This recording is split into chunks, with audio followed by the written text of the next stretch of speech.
Welcome back, and joining me for a closer look at the day's trading session is Shaun Dendere from Trive Investments. Thank you so much for your time, Shaun. I know that it feels like we should be celebrating because the markets have had this rebound, but I mean we had that on Monday as well after the sell-off that we saw on Friday.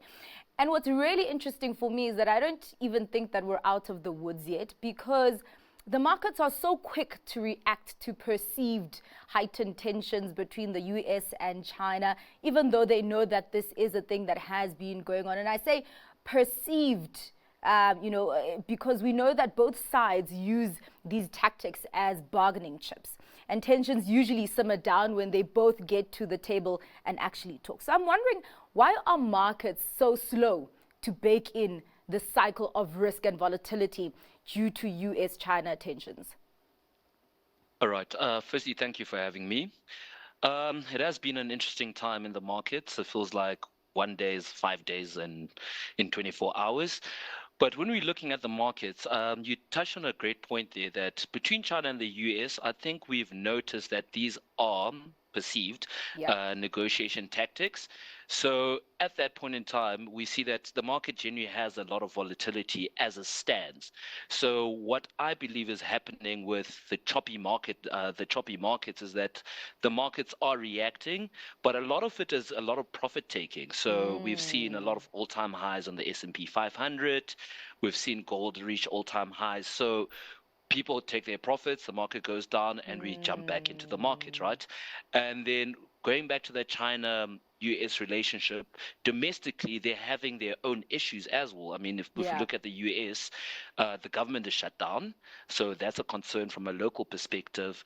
If we look at China, they're having, let's call it inflation issues per Yes. se. Yeah. And so I think as much as there's this narrative between Donald Trump and the Chinese, there are things back at home that we need to focus on before we Yeah. go into the negotiation tactics and the tariffs Yeah. and so on and so forth. Well, zooming in on China, I mean, you mentioned the deflation that we are seeing, and we did get that data out. I think it was for August, where we saw inflation, consumer and producer inflation declining more than what markets had anticipated. It's actually quite interesting because when inflation declines, it's usually good. But for China, it is not good because we are seeing a deflation.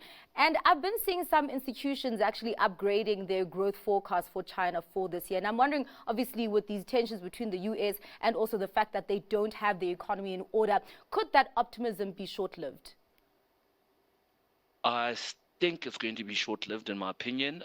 The reason being, and I'm going to go way back. Yeah. If we look at China, they reopened that market last when it comes to COVID-19 restrictions.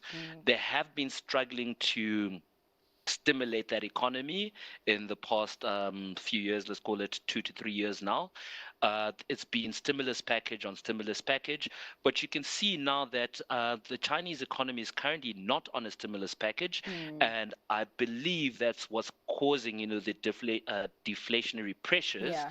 Therefore, I know that they do have a meeting looking into how to rejig that system going forward, and there is another possible stimulus package coming up from the Chinese market. But as we can see, these packages are seemingly short-lived, and hence, yes, growth may be updated in terms of from a focus perspective, but historically, that economy currently is really struggling to get into gear. And on top of that, you did mention the tariffs and the Yeah. trade tensions that they're already experiencing on that front. Yeah. Well, let's scoot on over to the US, because a sector that is being significantly stimulated is the US banking sector. And we've had, I think, six major banks reporting earnings and, topping analyst expectations. And what's interesting for me is that the share prices of some of these banks have actually outperformed the S&P 500. So meaning that value is not just found in tech. What's fueling this banking sector in the US? All right. So from a trading and investment perspective, we really enjoy volatility. As Yeah. we have spoken about this, the markets have been choppy, so there is a lot of upside from a balance sheet perspective for equity traders, investment banks. And then on top of that, there has also been a lot of M&A activity in American banks. So from the financial services sector, it's as if it's actually brushing off everything else that's happening around them and using this volatile nature of the market in order for them to maximize their profits. All right. Before we go to your stock pick, let's take a look at Karoo quickly. They released their second quarter results, another record quarter for the company. We're seeing double-digit growth from subscribers to revenue to the bottom line. But what's quite interesting is that the stock plunged 10% on the back of those beautiful numbers. I don't know if it's what you spoke about, that people are profit-taking. Just talk to me about what you got from those numbers. So with Karoo as it stands now, I don't expect any less in terms of their numbers. If we look at Karoo, we go back about 8 years ago. They have been on a brilliant growth trajectory. And what I do like is that they captured the South Africa, the local market quite well. And once they solidify that market. They started innovating. They've stretched out into Asia. They've stretched out into Europe.